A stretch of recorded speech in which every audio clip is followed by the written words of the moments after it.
Claire, and thank you everyone for the invitation. I want to thank the Audubon family for inviting me. And before I begin with my presentation, I want to share a little bit of who I am so that everybody is more acquainted with me. I usually define myself as a Native American by race, Mexican American by culture, and I've been wearing different hats. As Claire was mentioning, I was a mental health professional for over 15 years. I've been in law enforcement. I organized and founded a nonprofit to engage the Latino community, especially in areas of education and public policy, to protect public lands. I've been working as an activist for many of the communities that I've been living in. So I am very aware of the challenges that we have, especially in conservation. And when I came to Audubon 4 years ago, I was welcomed with the opportunity to put my 2 cents for this huge environmental and public health crisis. And I will also say that it's an economic crisis happening at the sea. And with this, short intro, I want to share my screen right now and move on with my presentation. If I can share my screen right now. Then before I do that, I want to share a video with you all. This video clip is running currently on social media, both Facebook and Instagram, and we are trying to solicit inputs from the community members, as I feel that conservation needs to be done in the context of community work and community enfranchisement. And we are eliciting comments from the public at large. We're working on this project with Audubon and the Imperial Irrigation District, the Bureau of Reclamation and Natural Resources. And this is an opportunity to demonstrate the optimal use of water. But, and I think, this is a great way to give you a quick intro to the Salton Sea. I know that usually, visually, it's a little sometimes more enticing to appreciate, this beautiful body of water. Let me share it with you. Okay.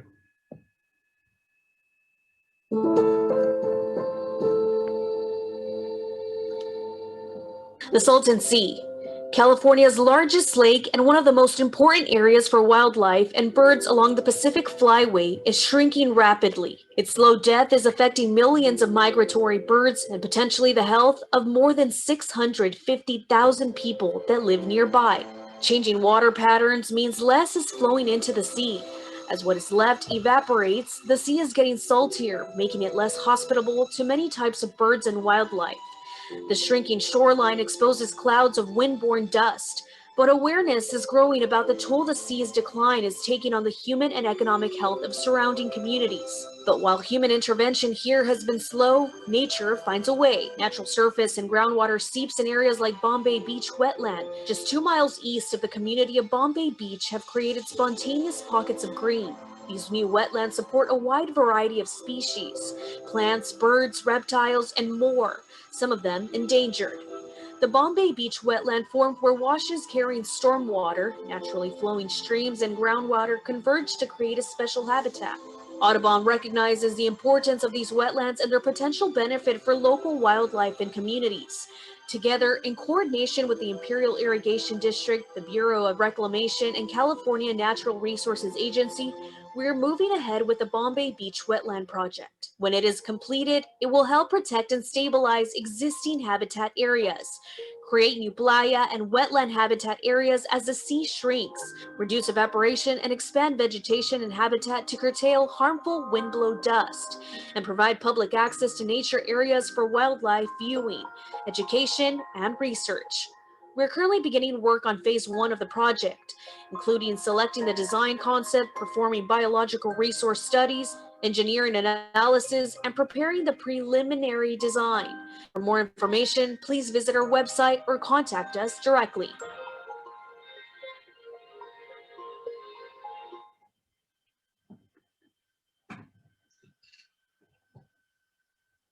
Okie dokie.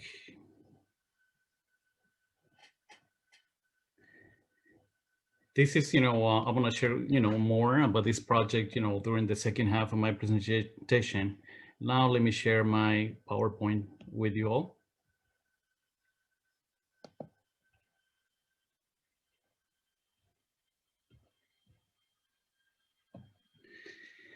The Salton Sea is perhaps one of the best examples of the water crisis in the West.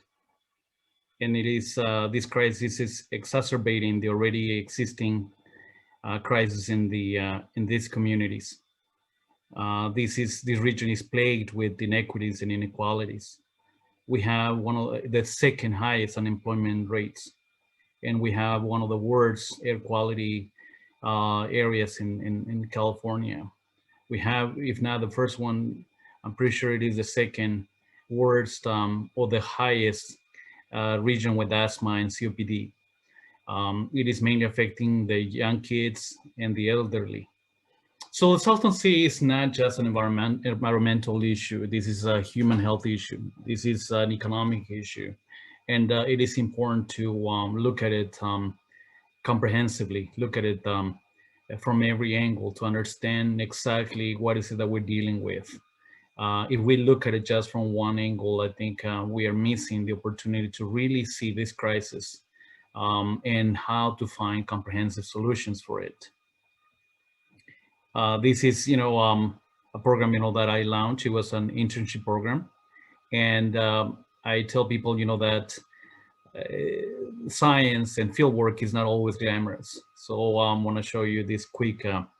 Hi, everyone. Yeah. These are my interns, Camila and Hunter. We're getting stuck here in the mud. We're scouting the shores of the Salton Sea. This just gives you a quick example of how difficult it is to walk the shorelines, because this is a swamp.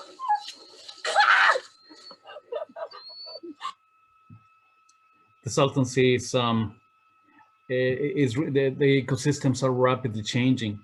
What is happening is that most of the runoffs, the agricultural runoffs, if not all of them, are not reaching the sea anymore. As the sea is shrinking, these runoffs are now reaching the sea, and they're percolating through the ground, and they're creating these beautiful, what we call it, emergent wetlands. But scouting the place is rather difficult because, it is a swamp, and it's good for the birds. But we are pressuring the different entities to do something about these beautiful wetlands. They are not the kind of wetlands that we would love to see. Nonetheless, they are becoming emergent wetlands, and they are providing the precious habitat, for the birds. I'm going to give you some facts about the Salton Sea. I know that a lot of you and most of you are very acquainted with the sea. Nonetheless, I just want to kind of like just give you a quick reintroduction of what is the sea and how it was formed.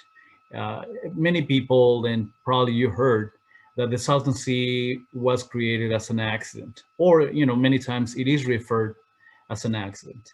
And I like to remind those people what the Native American communities around the sea talk and claim about the Salton Sea. They claim that the water has always been here, and it is true. The Salton Sea is just the last iteration of the ancient Kaweah Lake that used to cover this region for many, many years, and it was cyclical. The heat used to evaporate it, and then later on, the Colorado River used to flood this area again, and the cycle, used to go on and on. So, but the last iteration, the Salton Sea as we see it right now was created in 1905. It's a terminal lake. It's almost twice the salinity of the ocean. It's 35 miles long by 15 miles wide. It is the largest body of water in California. It is not a lake. It is legally classified as a water sump. It's an agricultural drainage. The annual inflow is about 700 to 800,000. A lot of water. Well, let me put it this way: there is not enough water going in as the water that is being evaporated. in past years before the water transfers, the we used to the Salton Sea used to receive about almost 1.5 million acre feet of water. For some of you that may not be quite familiar with what is an acre foot of water, it's about 329,000 gallons, enough to sustain two families of four for a whole year. And it is one of the main stopovers, for the migratory birds.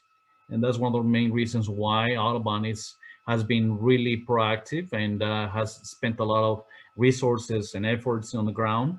And mainly the Salton Sea is sustained by agricultural water, and on both sides, from the Coachella side on the north end, and from the New River and the Alamo from the south end.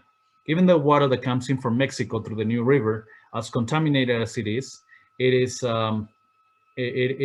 important. I think we live in a time and age where no water is bad water, and it is a huge environmental and public health crisis. And I want to highlight this, that the Salton Sea is connected to the Colorado River, both hydrologically and politically.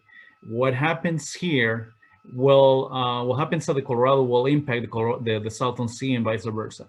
It was one of the main contentious issues during the DCP, the Drought Contingency Plan, and we suspect that it's going to be just as bad, coming 2026, when the new revised interim guidelines, will be addressed again. So the Salton Sea is connected not just to the saline lakes on the west; it is connected, to the whole water basins of the Colorado River.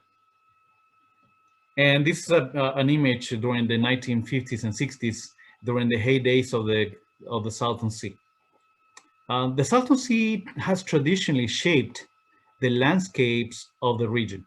In the 1950s, a lot of the cattle ranches were relocated to give access to a more appealing landscape, because a lot of the luminaries from Hollywood, people from all Southern California used to visit this area.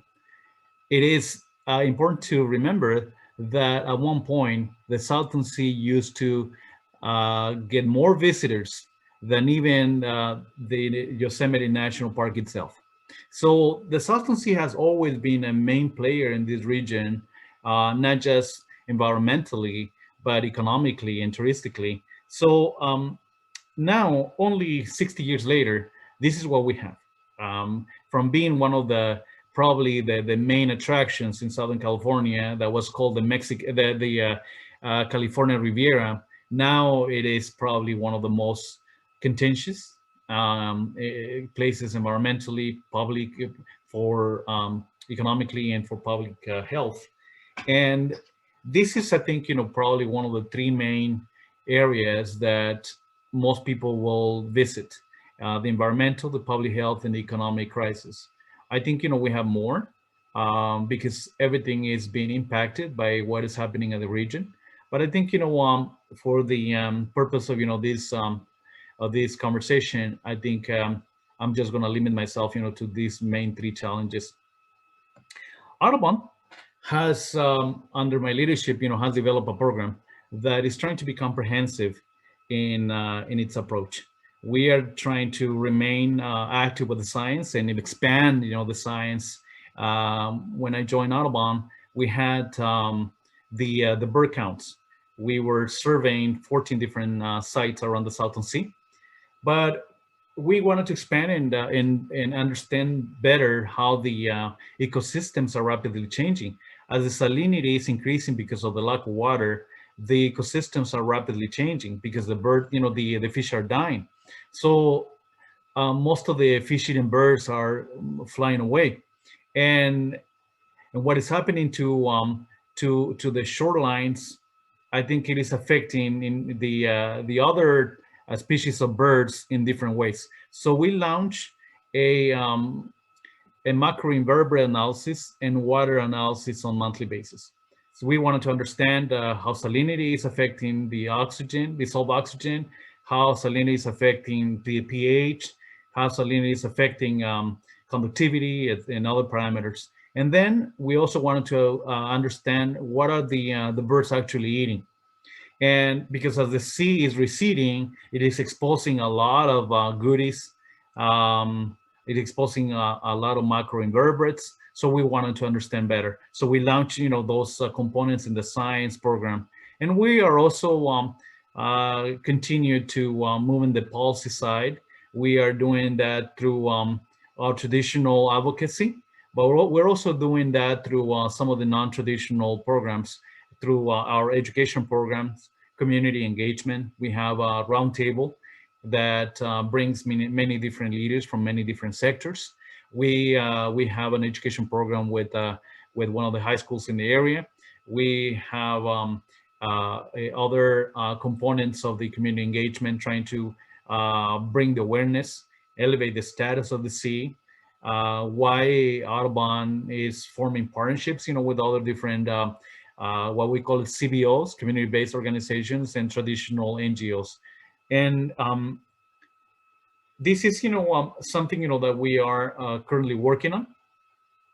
But then one of the biggest criticisms, for Audubon was like, okay, you guys are really doing as much as you can, but for how long are you guys going to be able to count birds? Until, they're all gone, or until, they all disappear?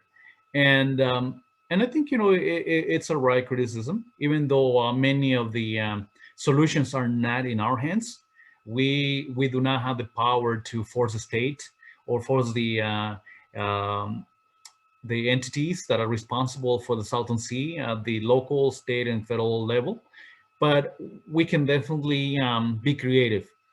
And when we saw the opportunity, analyzing the emerging wetlands that are appearing around the Salton Sea, and we were able to identify over 6,000 new acres of new wetlands. And as I was telling you before, as the water is coming into the sea, doesn't reach the sea anymore. It percolates through the ground, creating these beautiful wetlands. And the Bombay wetlands, some of you probably have been at the Bombay community. It's a small community. It's very iconic. And 2 miles south of that community, there is a place that we call the Bombay wetlands. And when we had the opportunity and we understood, that perhaps this can be an opportunity to demonstrate the optimal use of water, to expand, protect, enhance the current wetlands, provide community access, provide other opportunities for the communities in areas of education, research. So we decided to jump on it. We got a grant from the Bureau of Reclamation for over $700,000, and to work on phase 1, identifying the possible concepts and looking at the opportunities. Most of these wetlands are owned. The land lease is owned by the federal government and the Imperial Irrigation District. So we are working with those 2 entities and CNRA to find the ways how we can bring this project to the second level. This is, something that I'm gonna discuss, in this second half of my presentation.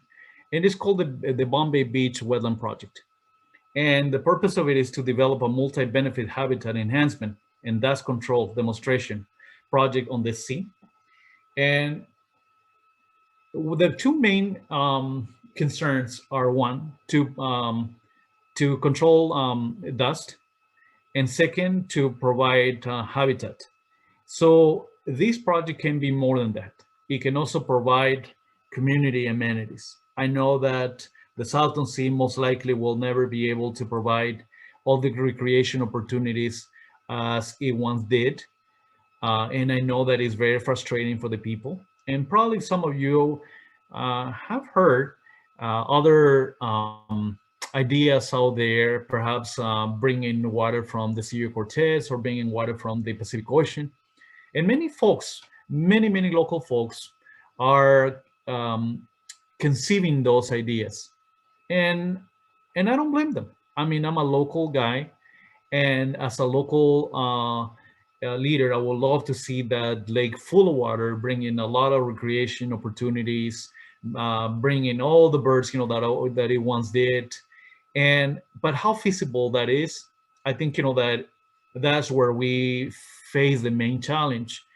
And we are trying to uh, we're trying to put pressure on the local, on the responsible entities to identify the money that is needed, especially the state, to find a funding mechanism to implement the 10-year plan. And the 10-year plan is only about 500 million to implement the 10-year plan. The last tag price that I heard to bring water from the Sea of Cortez is about 9 to 11 billion. So I know that perhaps when I say it infeasible, I am not talking about probably technology. Maybe we do have it, and but I'm talking about economically. It is an international issue. It's politically really complex. So I think that this project can definitely be one of the projects that can demonstrate the optimal use of water, that it can suppress dust, that it can provide habitat, it can provide community access, it can provide perhaps community hiking opportunities, bird watching, opportunities for research, education purposes. So this is something, a model that we are creating, and hopefully once we are successful, this model can be imitated elsewhere. We have other emerging wetlands that perhaps the state will see, let's look at what Audubon has done, and let's imitate and let's replicate this model at some of these other wetlands. And this is, just a quick image and an overview. This area that you see on your right side, it is an aerial image of the Bombay wetlands. It is basically fed by three, two, or you can. It all depends, how you divide it, but it's mainly two washes. Some of them are perennial, other ones are ephemeral, but there is enough water to that we want to capture, build a berm, and enhance the water, protect it from the water storms, enhance the water that we have, and create more expanded. Right now, the wetland as it is probably covering about 200 acres. Our projection is that we can probably double it, more than 500 acres in total. And it is, one of the probably one of the projects, that can be rapidly implemented. We're working on phase 1 right now, and these are the objectives. The objectives, are one, we want to protect, the existing habitats from damage and degradation. We want to establish a new playa and wetlands habitats, and as the sea recedes, we want to make sure that there are healthy habitats for the birds, to continue surviving in this area. We want to demonstrate that the optimal water retention and use on the playa for environmental benefits and for dust control. And we want to provide, like I said before, we want to provide public access for viewing, education, and research, among other different opportunities. And that's one of the reasons. The video clip that you saw, it is actually currently running on social media, because we are preparing for our first community advisory meeting. We are eliciting comments from the public. We are soliciting inputs. We want the public to be engaged. We want the community members to have a say, and we don't want to move on with this project without having the proper community's input. And we want to be respectful of that. And so we're trying to engage the people as much as possible, creating a platform for information, and hopefully the people will be able to see that this is a project that Audubon is working with, and that we are being intentional about working with every community member. We are in the phase 1 of the design and The design will be developed, with technical advisory groups of scientists and experts. And like as you see in the image, this is a potential retention basin. There will be a berm that will control the water, and then the additional water will be the exits. Will be probably most likely going to the right or left of the retention basin to create perhaps more vegetation and more control more dust. It will be a low impact structures to spread the excess of water on the playa to promote more new vegetation, and it will also protect the existing wetlands from the storm water. It will enhance the emergent habitats areas on the new playa as the sea recedes. You see the blue line. This is where the sea is currently exposing more of the playa. As the sea is receding, it is exposing the playa. So hopefully the opportunity is that we can expand it as the sea continues to recede. We are, like I said, we're working on phase one. Phase one, it is the conceptual design that you see all the way to your bottom, and then the design and permitting will be the second phase. That it will be during the second year, and then on year three will be phase three. That will be the construction of the wetlands. And as I mentioned, this is a project that we're working with different entities. We're working with the USBR because they are the landowners. They own about 40% of the land, and IID Imperial Irrigation owns about 60% of the land.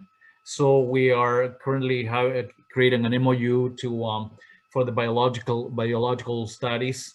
We want to understand what are the best concepts that we can that we can develop. And Audubon is currently leading this effort. We're working in collaboration with the CNRA. The state has offered to run the NEPA studies for us, the NEPA process. And we're working with IID, and probably they will help us out with CEQA. And NEPA is for the federal government, and CEQA is for the state environmental studies. So we are trying to be comprehensive in our approach, working with as many different entities that we find. So now I just want to transition, and I want to let you know these are some of the most notable successes that we've had, at least in my 4 years that I've been with Audubon. These are the most notable successes, and I want to highlight a few of them. And one of the biggest issues that we had was, that there was a program that was called the 10-year program, or the Salton Sea Management Plan. But this program was not either funded nor well staffed. And it wasn't until the Newsom administration created 8 new positions to expedite the SSMP, the Salton Sea Management Plan. And unfortunately, some of those positions, especially the ones that are going to be locally based, haven't been filled. So we understand that the process is very slow, but nonetheless, the fact that there are new positions, for the implementation of the plan, I think we are somewhat excited. They were recently last year, the governor allocated 28 million to the New River and 10 million to the North Lake project. There is a project on the north end that is supposed to demonstrate similar to what the project that we're working on the south end. They are planning to demonstrate how the creation of some wetlands and with some amenities for the community. And for more than 20 years, we had not have a congressional hearing. So in September of 2020, we had our first congressional hearing. I was able to testify through a letter, and it was held by the House Natural Resources Committee. Unfortunately, the Trump administration did not allow none of the federal agencies to participate.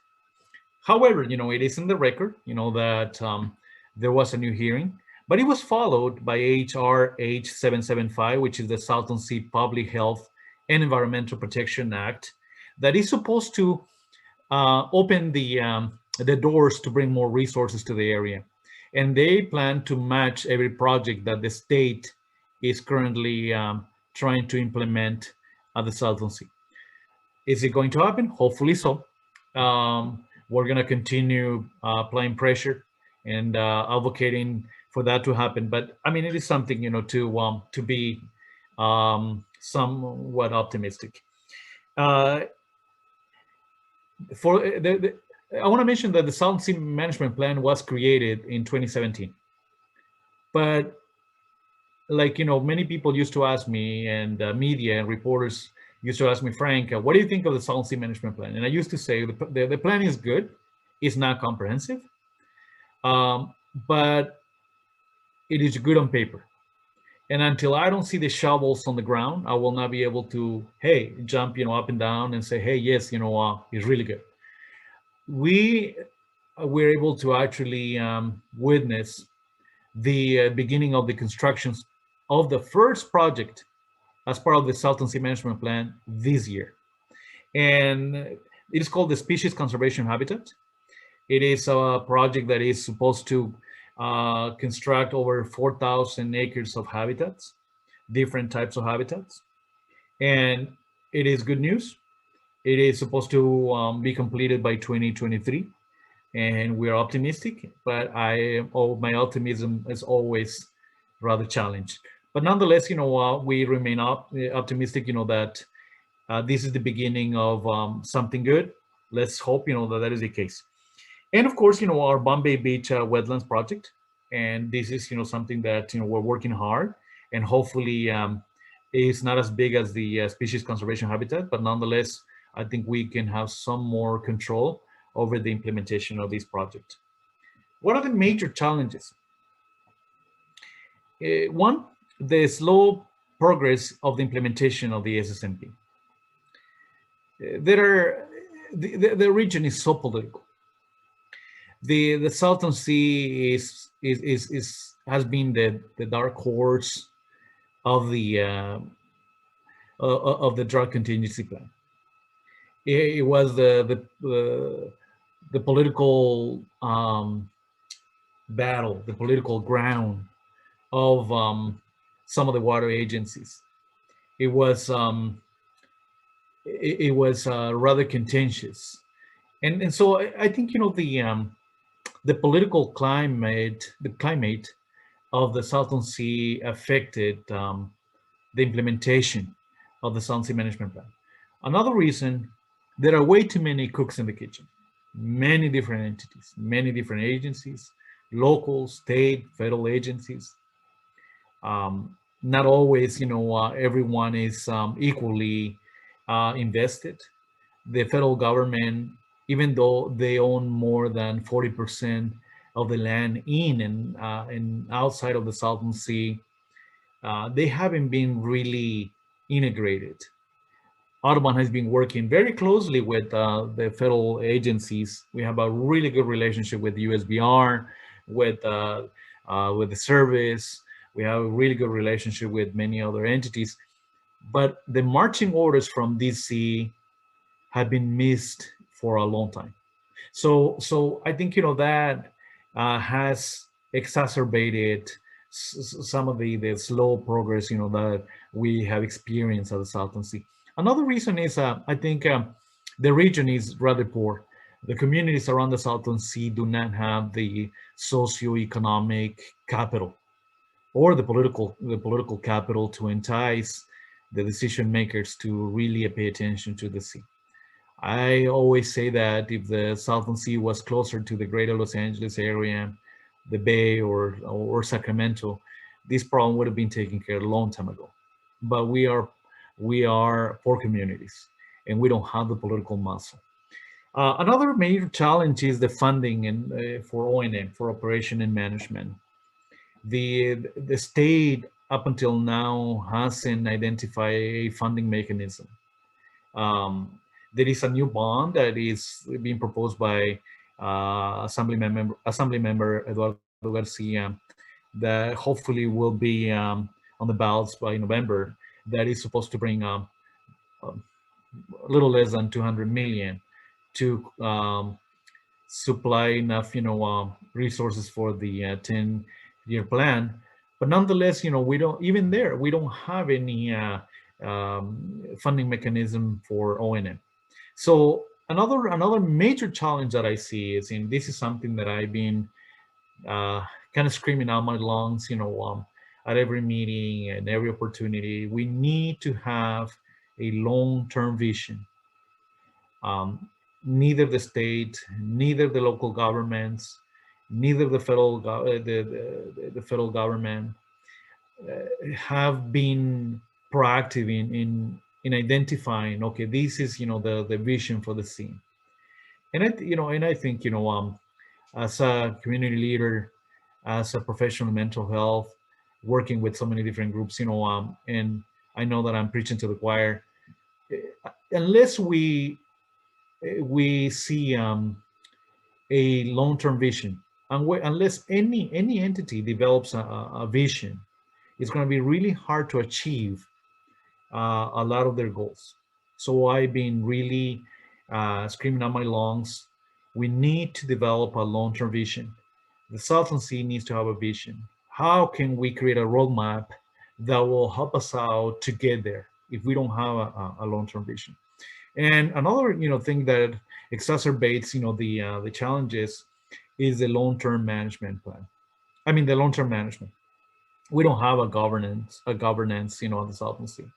I think every entity is trying to be relevant, but we don't have an entity, an agency that says, you know what, I'm gonna be leading everything and bring everyone into the room. And hey, from now on, this is how we're gonna move forward. We don't have any governance of that type. And lastly, I think COVID-19 has, like probably in most of your communities, has exacerbated the economic challenges, the state's ability to commit more resources to the sea. And I think, and I try to be optimistic, but I think that we're gonna see the economic impacts of COVID, in years to come.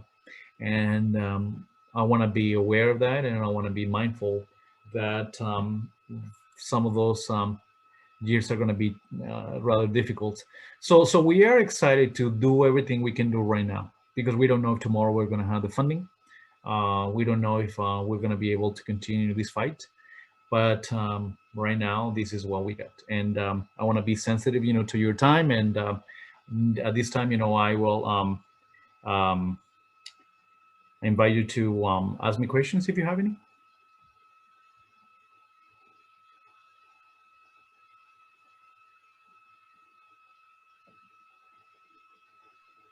You can either shout out your question or post it in the chat box.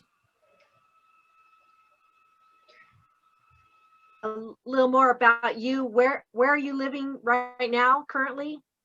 I only live 35 minutes north of the Salton Sea in the city of Indio. If there are a lot, it's fun.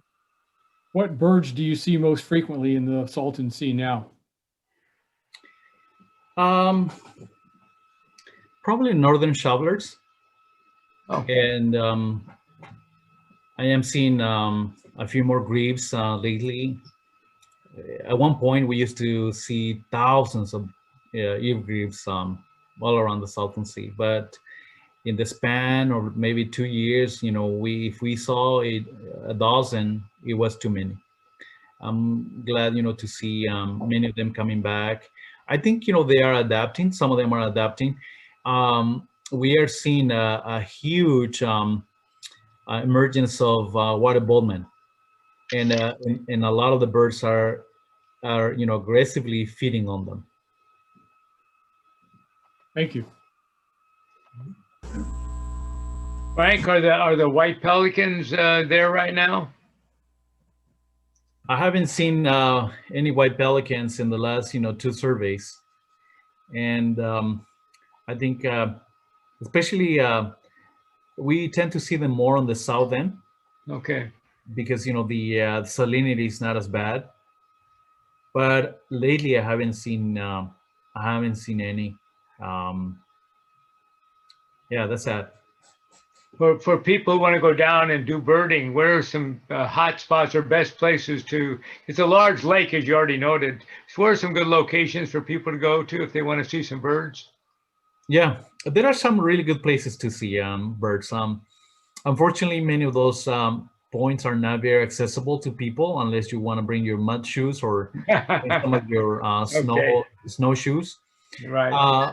But if any of you ever, come to the area, let me know. Give me a ring. I will be more than happy to take you to some of those places. One of them is called Salt Creek, and it's a short walk, and there is an influx of fresh water coming in.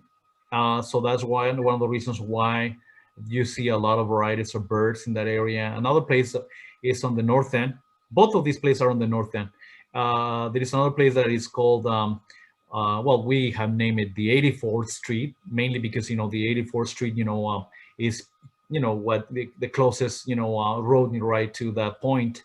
And because of the agricultural runoffs, they have created, these really nice wetlands. So you're gonna see a lot of more varieties of birds. You see a lot of blue herons. You see a good number of varieties because I think that there is a lot of more pupfish. As a matter of fact, a colleague of us, sent us an email that I guess they found a dead heron, and they open it up and they saw that they are feeding on the pupfish. Well, because I always relate pupfish to Death Valley, so I didn't realize they're down in that area too. Yes, yes. Huh, that's interesting. Mhm. There's a question in the chat box. Water from the Colorado River is such a huge issue in California. Are there other sources of water you could tap into to aid the Salton Sea? Most of the water, I will say 90. I will say I will say 95% of the water that comes into the Salton Sea, and indirectly, is Colorado water. On both ends of the Salton Sea. On the north end, through the agricultural runoffs, and on the south end, through the Mexican side, that is also Colorado water. And maybe 5% of it will be water storm. Is agriculture increasing that much that it's having a big effect on runoff? That's less water running off, or is that just because you're not able to get water from Colorado in the first place? Sorry, I hear a lot of noise. I didn't hear your question. Oh, that sounds. You want to type it? Chat? I'm not very good at typing.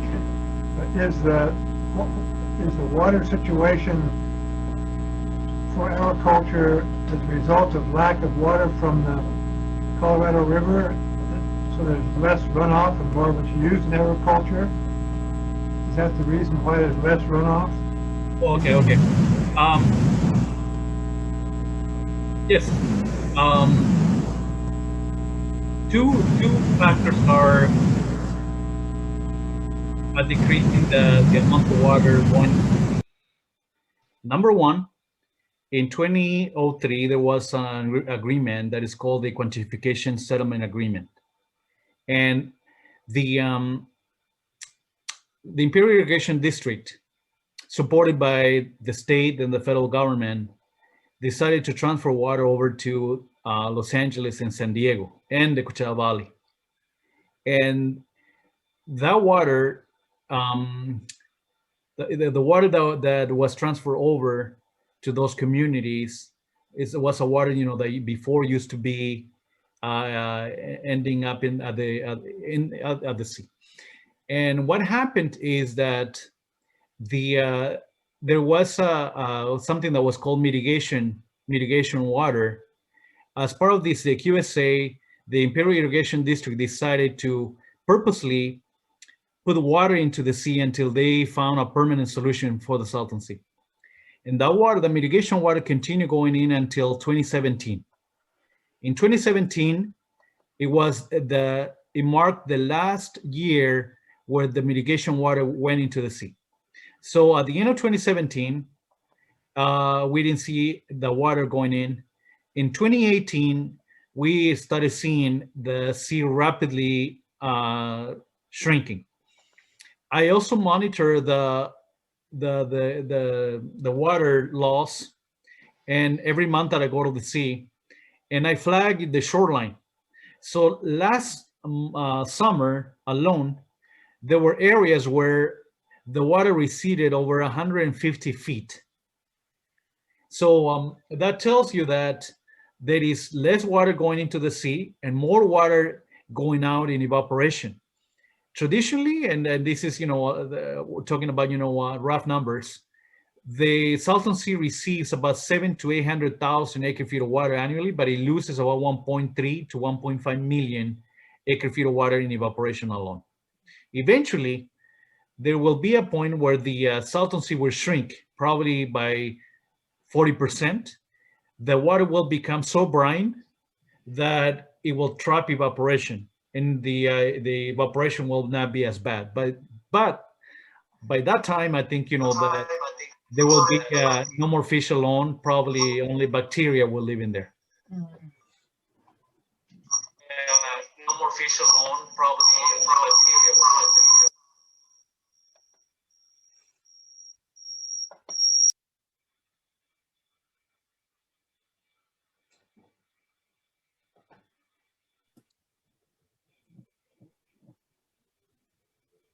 Do you have any other questions?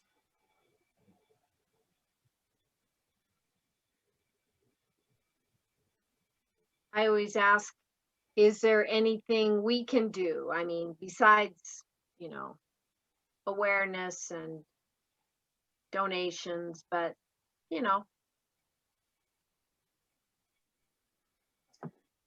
Thank you, Heather. And thank you. It's great presentation. I love it. Thank you. I think there are a lot of things that we can do, because I think, eventually the money that the state will end up spending here in the area, and hopefully that's the case, will eventually impact every Californian, every community member in one way or another. I think, that we need to look at conservation with those intersectionalities. And what happens in one place, I think, has a butterfly effect. And the Salton Sea is probably one of the last standing jewels along the Pacific Flyway. And we have to remember that in California, we lost over 97% of the wetlands, either to agriculture or to urban developments. So two things, that I think, that everyone can do is, one, bring awareness about this problem, because I think, what is happening here is only the beginning of the water crisis in the West. The Colorado River is going into the 20th year of drought, and the projection doesn't look very positive. Okay, so I think, that we're going to continue losing more wetlands unless, something is done. And I think, the Salton Sea is just an example of this water crisis that will continue. And I don't want to be pessimistic, but I think, this water crisis is going to impact many other wetlands in California and in the West Hemisphere.